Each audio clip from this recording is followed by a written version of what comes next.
Leaders around the world always travel no matter what. It could be for leisure reasons, or it could be for political or business reasons. But no matter what, they travel, and a lot. Some of them try to be very secretive about their travels, but some want to make it grand, and one of those is Saudi King Salman bin Abdulaziz Al Saud. He does not believe in traveling light.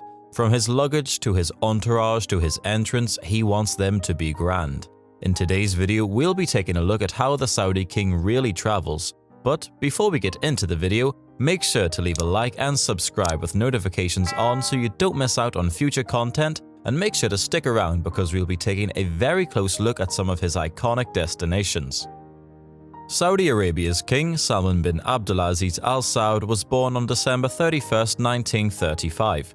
He is King Abdulaziz's 25th son and the 6th of his sons to rule as kings. Salman is one of the Sudairi Seven, since he is the son of King Abdulaziz and Hafsa bint Ahmed al-Sudairi. From 1963 until 2011, he served as the deputy governor of Riyadh and then as the governor of Riyadh for 48 years. After that, he was named Minister of Defense. In 2012, he was named Crown Prince of Saudi Arabia. After his half-brother King Abdullah died in 2015, Salman ascended to the throne. He has become King Abdulaziz's oldest surviving son since December 2019. Saudi Arabia's engagement in Yemen's civil war, Saudi Vision 2030, and a 2017 order enabling Saudi women to drive are among Salman's significant achievements as king. Crown Prince Mohammed bin Salman, his son, is widely regarded as Saudi Arabia's de facto ruler. Salman had his early schooling at the Prince's School in Riyadh, which was founded by King Abdulaziz expressly for the purpose of providing education to his children. He was interested in religion as well as modern science.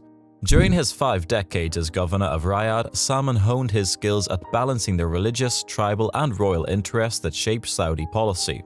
He also chaired the King Abdulaziz Foundation for Research and Archives, the King Abdulaziz Museum, the Prince Salman Center for Disability Research, and the Prince Fahd bin Salman Charitable Society for Kidney Patients.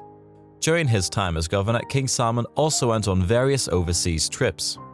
He traveled to Kuwait, Bahrain, and Qatar in 1974 to enhance Saudi Arabia's ties with those countries. During his 1991 visit to Montreal, Canada, he opened a gallery. In 1996, he was greeted by then French President Jacques Chirac at the Élysée Palace in Paris. In the same year, he traveled to Bosnia and Herzegovina, giving money to the country's Muslim people. Salman visited Pakistan, Japan, Brunei, and China as part of his Asian trip in 1998. The late Saudi journalist Jamal Khashoggi criticized Prince Salman, then governor of Riyadh and head of the Saudi Committee for Support to the Afghan Mujahideen, for unwisely funding Salafist extremist groups that were undermining the war in Afghanistan against the Soviets, according to the Washington Post. Riyadh became one of the wealthiest cities in the Middle East and a major center of trade and business during Salman's leadership. There were also advancements in infrastructure such as schools, universities, and sports stadiums. Once he became the king, he inherited large amounts of wealth and also massive responsibilities. Due to these reasons, he started traveling a lot to other countries for different reasons. One of his most well-known travels was for a leisure reason, more of a vacation for him. King Salman bin Abdulaziz Al Saud, the first Saudi ruler to visit Indonesia in over half a century, visited in 2017 for a 9-day trip of the world's most populous Muslim country. On the Indonesian phase of a month-long Asia tour that has already taken him to Malaysia and will also take him to China, Japan, and the Maldives, the king is expected to spend a few days in Jakarta and West Java before flying to the popular tourist island of Bali, and he isn't traveling light according to reports. According to the Jakarta Post, Aji Gunawan, the head of airport services provider PT Jasa Angkasa Semesta, the king will be carrying 459 metric tons of bags, or about 405 US tons. The average African elephant weighs between 2.5 and 7 US tons for those who are having trouble visualizing how that compares to your more usual, if relatively modest by contrast, 40-pound luggage allowance. So instead of your enormous baggage, pack 200 of the world's largest land animals. You might be wondering, what could he be storing in his luggage that is this massive? 2 Mercedes-Benz S600s and 2 freestanding electric elevators, according to the Jakarta Post, are among the more unusual items in his luggage. This might seem odd, but it isn't even the first time the lavish leader has traveled with an elevator. According to Reuters, the king's building of an elevator on a beach in France 2015 sparked outrage, with people protesting both the elevator's installation and the beach's closure. The elevators were apparently delivered earlier this month, with one arriving in Jakarta on February 21st and the other in Denpasar, Bali on February 22nd. According to JAS President Director Aji Gunawan, 63 tons of cargo were unloaded in Jakarta, with the remaining 396 tons being transported to Denpasar, Bali. For those wondering if all this luggage is just for him, no it is not. The king also travels with an epic entourage.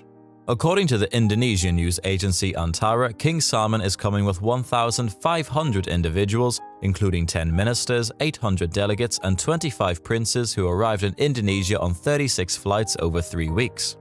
According to Aji Gunawan of JAS, 572 members of staff would be deployed to handle the Saudi king's visit. Travel services are expected to be disrupted as a result of the king's eagerly anticipated visit. There was a lot of security. According to local media estimates, 10,000 policemen from Indonesia's National Police Force have been deployed across Jakarta, West Java, and Bali. The monarch and his huge entourage allegedly reserved hundreds of rooms across 4 of the city's most premium hotels, including the Ritz, Raffles, and Marriott, during the week the king was visiting. Concerned newlyweds and bikini-clad vacationers, on the other hand, did not have to worry about their once-in-a-lifetime travels to Bali the week after. The Saudi ambassador to Indonesia had to tell the public during a news conference in Jakarta that tourist spots and beaches around the island would remain open, according to Antara.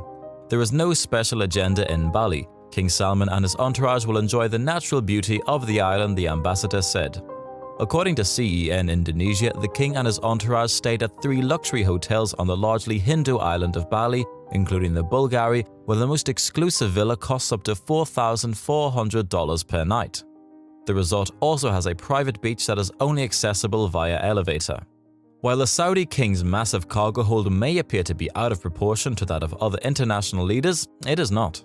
In 2013, President Barack Obama traveled to sub-Saharan Africa with 56 support vehicles, including 14 limos and hundreds of US Secret Service officers assigned with securing areas in Senegal, South Africa, and Tanzania. Even when Obama traveled to less exotic locations, there were tales of a high degree of organization. According to The Guardian, a 2014 visit to Brussels comprised a 900-person entourage and 45 cars. Despite subsequently disputing that amount, the White House stated that it was unable to disclose a more precise figure owing to security considerations. He has also visited Russia with his gigantic luggage and his large entourage. During the first visit to Russia by a Saudi royal, the 2 nations previously reached an agreement on arms sales and discussed how to continue cooperating on oil market stabilization. The Saudis have made themselves at home in Moscow as they have in other places. According to the source, a Saudi jet flies every day between Riyadh and Moscow to transfer supplies, with 800 kilograms of food being carried in. Some of the hotel workers were also replaced by members of the royal entourage who know precisely how they want their coffee brewed, according to the source. King Salman, who is staying at the Four Seasons, brought his own furnishings with him. For the visit, the Saudi government reserved 2 complete premium hotels, the Ritz-Carlton and the Four Seasons. According to those acquainted with the situation, the latter had to urge some customers to cancel their bookings in order to create room and even move people who lived in the hotel permanently out. And that concludes the video, folks. What did you think about the king's way of traveling around the world? What else do you think he has in his massive luggage? Let us know in the comment section down below about your best guesses. If you enjoyed the video, make sure to leave a like and subscribe to our channel. Also, make sure to check out other videos on our channel, you might like them.